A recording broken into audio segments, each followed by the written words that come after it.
Қайырлы күн баршаларыңызға, менің арнама қош келдіңіздер. Сіздермен бүгін қатпарлы, қытырлақ самсаның рецептісімен бөлісемін. Самсаның сан алуан түрлі рецептісі бар. Бұл жерде менде классикалық, яғни қатпарлы өзбекше самса өте қытырлақ болып шығады. Алдымен қамырымызды дайындайтын боламыз. ұн, жұмыртқа, сары май, сірке суы, қасықтың ұшымен ғана және тұз, жылы суды керекше қосып қамырды илейтін боламыз. Құрамдары дәл видеоның астында описанияда қалдырдым.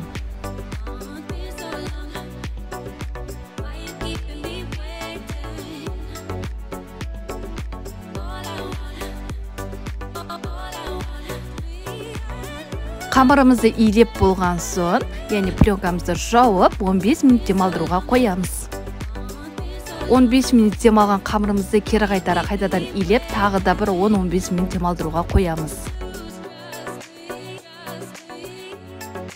Әдеттегідей қамырымызды жаятын боламыз. Қамырымыздың жұқалығы өте жіңішке болуы керек. Сол кезде самсамыз өте күшті қатпарлы болып шығады. Менде самсаның сары майы өте сапасы жақсы. Егер сіз маргарин қолданатын болсаңыз, самсаңыз қаттылау болып шығады. Сондықтан барынша сапасы жақсы сары майды қолданғаныңыз дұрыс. Міне дәл видеодағыдай осылай орап, тоңазытқышқа 30 минутқа салып аламыз. Мен самсаның салмасына, яғни тауықтың төс етін қолдандым. Біз осыны таңдадық, өте дәмді болып шығады. Және де пиязды майдалап турап, дәмдеуіштерімізді қосып, салмамызды дайындап қоямыз.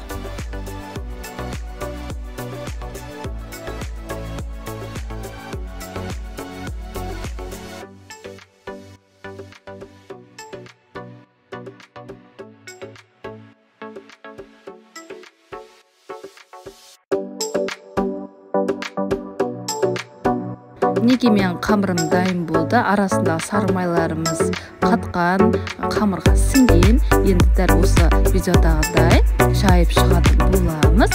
Дәл ортасындағы, яғни узорлары, оюлары түсу керек. Сол кезде сіздің самсаңыз өте әдемі болып көрінеді, қатпарлы болып көрінеді.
Сарысы және де кішкене сүт қосып, бетіне жағып шығатын боламын. Яғни беті әдемі жылтырлап шығу үшін.